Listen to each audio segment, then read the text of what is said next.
4 shtetas shqiptar janë arrestuar nga policia serbe pasi kishin shpalosur bluza me motive kombëtare në territorin e Serbisë.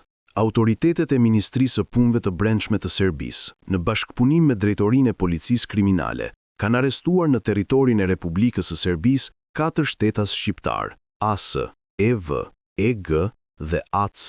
Sipas njoftimit zyrtar, ata dyshohen për kryerjen e veprës penale, nxitje e urrëties dhe intolerancës kombëtare, racore dhe fetare. Dyshohet se AS, në ditën e shënimit të fillimit të ndërhyrjes së NATO-s, ka publikuar në rrjetin social Facebook një video ku shfaqet në një automjet tip Audi, së bashku me persona të tjerë të dyshuar, duke udhëtuar në autostradë nëpër Serbi.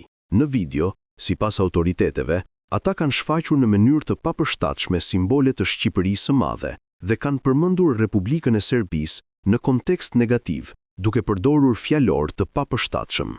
Të dyshuarve u është caktuar masa e ndalimit deri në 48 orë, pas së cilës pritet të dërgohen së bashku me kallëzimin penal në Prokurorinë e Lartë Publike në Beograd, në departamentin e posaçëm për luftimin e krimit të teknologjisë së lartë.